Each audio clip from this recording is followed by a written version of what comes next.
আগিয়ে চলো নওশাদ ভাইজান, শত যুবকের তুমি আইকন। আগিয়ে চলো নওশাদ ভাইজান, শত যুবকের তুমি আইকন। সারা বাংলার প্রিয় তুমি, সারা বাংলার প্রিয় তুমি, লাখো মানুষের জানের জান। আগিয়ে চলো নওশাদ ভাইজান, শত যুবকের তুমি আইকন। আগিয়ে চলো নওশাদ ভাইজান। Flashback. So welcome back to another new blog video. আশা করি তোমরা খুবই ভালো আছো। তো তোমাদের দোয়া ভালোবাসায় আমিও খুবই ভালো আছি। সো ফাইনালি কিন্তু কালকে তোমরা দেখেছো যে শেরপুর গ্রামে কালকের এই যে রক্তদান শিবিরের যে প্রস্তুতি চলছিল তার একটা ভিডিও দিয়েছি। তো আজকে কিন্তু রক্তদান শিবির, আর আজকে আসছেন আমাদের ভাঙড়ের জনপ্রিয় বিধায়ক নওশাদ সিদ্দিকী ভাইজান। তো ভাইজান আসছে মানে মানুষের যেটা জনসমুদ্র, মানুষ মানে যে জনসমুদ্রর মতো ঢেউ, নদীর ঢেউ যেভাবে ঢেউ আসে সেইভাবে কিন্তু নওশাদ সিদ্দিকী দেখতে মানুষ আসে। তো আজকে কিন্তু আমি তোমাদেরকে পুরোটাই দেখাবো নওশাদ সিদ্দিকী ভাইজানের ভালোবাসার মানুষেরা কতটা রক্ত ডোনার হয় এবং কতটা হচ্ছে, এবং পুরোটাই রক্তদান শিবিরে A to Z সব কিছুই তোমাদেরকে দেখাবো। তো তার জন্য কিন্তু তোমাদের ফুল ভিডিওটা দেখতে হবে।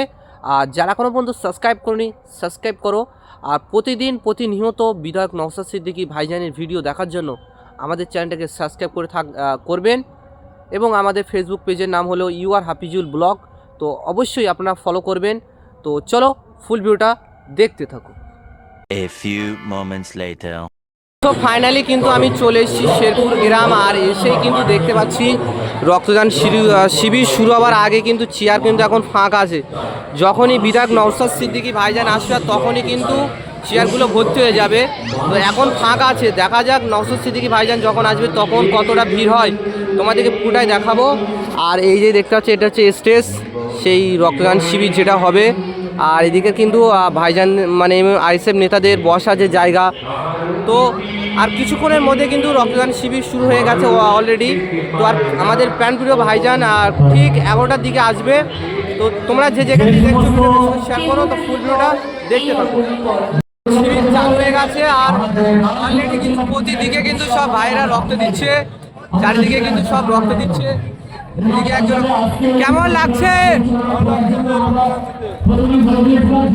ভালো লাগছে?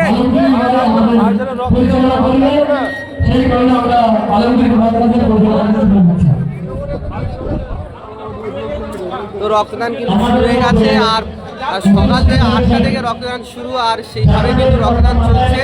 আর কিছুক্ষণের মধ্যে আমাদের প্রাণপ্রিয় পীরজাদা নওশাদ সিদ্দিকী ভাইজান আসবে। অবশ্যই আপনারা যে যেখানে দেখছেন ভিডিওটা শেয়ার করবেন, আর এখন যারা চ্যানেল সাবস্ক্রাইব করুন সাবস্ক্রাইব করো। তো চলো নওশাদ সিদ্দিকী ভাইজান আসা পর্যন্ত আপনারা দেখতে থাকুন, আশা করি খুব ভালো লাগবে। তো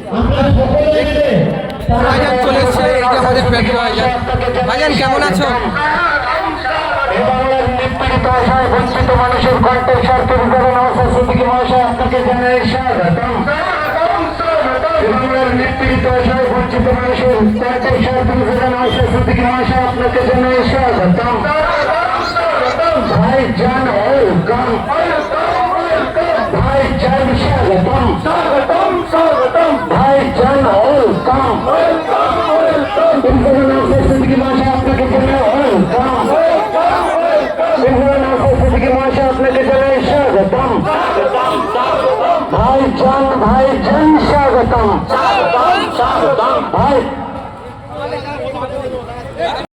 মানুষের মনে যে ভয় বা আতঙ্ক কাজ করাচ্ছিলেন, তিনি আজ কয়েক মাস যাবৎ রাজ্যের বিভিন্ন প্রান্তে তিনি যেভাবে মানুষের এই অসহায় দুর্দিনে মানুষের চিন্তার সময় আছে তিনি যেভাবে মানুষের পাশে দাঁড়িয়েছে, এটা রাজ্যের কোনো নেতা নেতৃত্বের দ্বারাই হয়নি। একমাত্র ভাঙড়ের বিধায়ক, আমাদের সকলের প্রিয় বিধায়ক নওশাদ সিদ্দিকী, তিনি যেভাবে মানুষের পাশে দাঁড়িয়েছে এটা আমরা গর্বিত যে একজন আমরা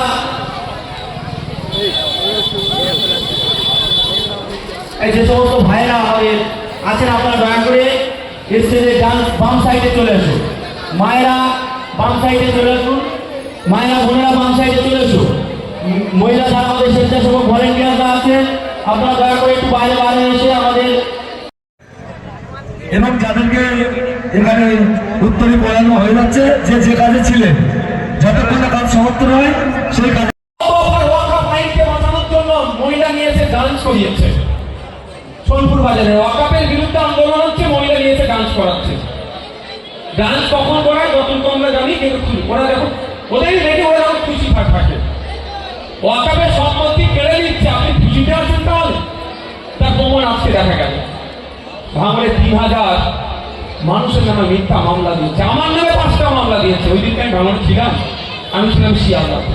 যাক, ওই মামলা লাইন পরোয়া করি না, কিন্তু আপনাদের ভাবতে হবে মমতা ব্যানার্জি আসল রূপ আমাদেরকে ধরতে পেরেছি, এর মুখ আর মুখোশ আমরা জানতে পেরেছি।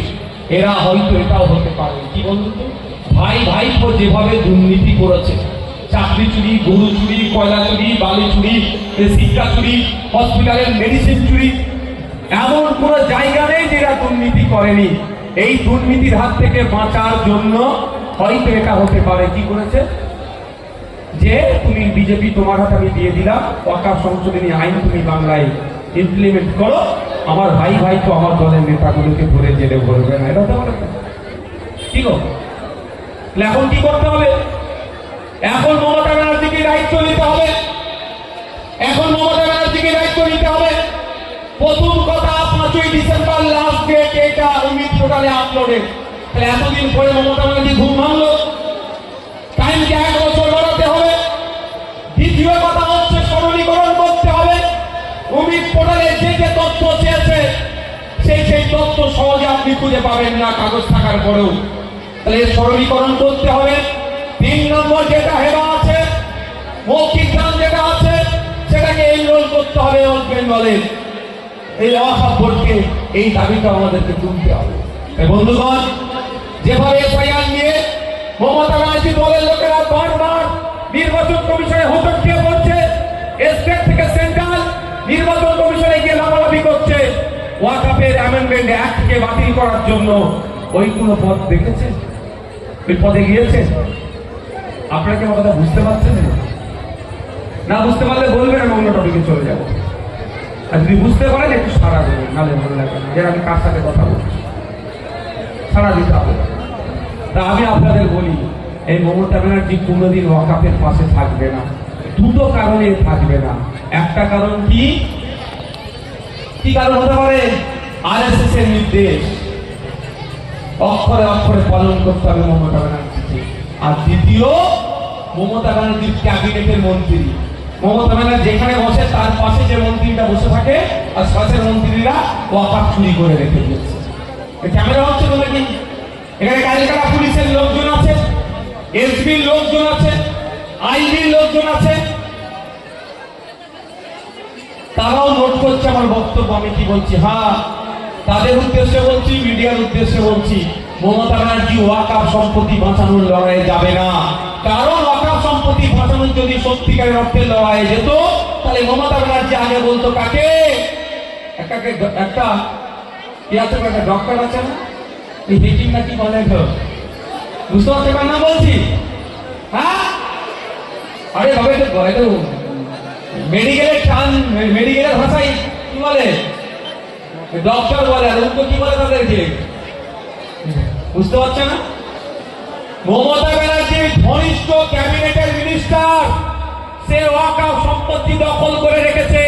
আমি এটা বিধানসভার মধ্যে বলেছিলাম যে আপনারা ওয়াকফ সম্পত্তি বাঁচানোর গল্প বন্ধ করুন। ক্যাবিনেটের মিনিস্টার, পশ্চিমবঙ্গ বিধানসভার এমএলএ, সেও ওয়াকফ সম্পত্তি দখল করে রেখে দিয়েছে। অনেক এমপি আছে তৃণমূলের, ওয়াকফ সম্পত্তি দখল করেছে। অনেক কাউন্সিলর আছে, অনেক প্রধান আছে, অনেক উপপ্রধান আছে, অনেক পঞ্চায়েতের সদস্য আছে তৃণমূলের অনেক নেতারা আছে, ওয়াকফ সম্পত্তি দখল করেছে। ওই জন্যই মমতা ব্যানার্জি ওয়াকফ বাঁচানোর লড়াই নামবে না। কারণ যদি ওয়াকফ বাঁচানোর লড়াই নামে, তাহলে ঘর থেকে তাকে শুরু করতে হবে। ভাই, তোমার যে নেতাগুলো দখল করেছে বার করো। আর সর্বোপরি কি বলছি আপনাকে জানেন, মমতা ব্যানার্জি ওয়াকফ সম্পত্তি বাঁচানোর লড়াই নামবে না। কারণ আপনারা জানেন, বিখ্যাত এখন চর্চিত একটা জায়গার নাম হয়েছে, জায়গাটার নাম কি স্ট্রিট? ক্যানাক স্ট্রিট। কলকাতায় একটা জায়গার নাম হচ্ছে ক্যানাক স্ট্রিট। ওই ক্যামাক স্ট্রিটের তৃণমূলের যে পার্টি অফিসটা আছে, ওই পার্টি অফিসটাও ওয়াকফ সম্পত্তির উপরে আছে। সেই জন্য মমতা ব্যানার্জি বিজেপিকে আরো সুযোগ করে দিচ্ছে, জানে যদি আগামী দিনে নওশাদরা, তাপস ব্যানার্জিরা, বিশ্বজিৎ মাইতিরা যদি ধর্মনিরপেক্ষ সরকার আসে, তাহলে কিন্তু ওই পার্টি অফিস থাকবে না, ওয়াকফ সম্পত্তিটা আবার ফিরে যাবে। সেই জন্য আগে থেকেই বাবা বিজেপি তুমি আইনের মাধ্যমে দখল করে নাও, সে সুযোগ করে দিচ্ছে। আমি এত বড় কথা বলে গেলাম, ক্যামাক স্ট্রিটের যে পার্টি অফিসটা আছে, ওই পার্টি অফিসটা হচ্ছে ওয়াকফ সম্পত্তির উপরে আছে। তাও ইস্পাহানিদের সম্পত্তি, এটাও আমি বলে গেলাম। ইসি নাম্বার পর্যন্ত আমার কাছে আছে, মুখস্থ নাই ভাই, তাহলে ওটাও বলে দিতে পারতাম। ভাবতে পারছেন? ভাইজান নেক্সট প্রোগ্রামে চলে গেছে ঘরপুকুর। আর তোমরাই কিন্তু দেখতে পাচ্ছ আমার গলায় কিন্তু অনেক কিছু আছে, যেহেতু এগুলো অনেক পরিশ্রম যারা করে বা যারা দায়িত্বশীল ব্যক্তি তাদেরকে কিন্তু এটা দেওয়া হয়। আজকে আমি খুব খুশি যে নওশাদ সিদ্দিকী ভাইজান আজকে আমাকে বরণ করছে, তো আমি খুব খুশি। এবং আপনারা যে যেখানে ভিডিওটা দেখছেন অবশ্যই শেয়ার করবেন, আর এই শেষ পর্যন্ত ভিডিওটা কে দেখেছেন অবশ্যই কমেন্ট করবেন। তো দেখাচ্ছে নেক্সট, সবাই ভালো থাকবেন, সুস্থ থাকবেন, সবাই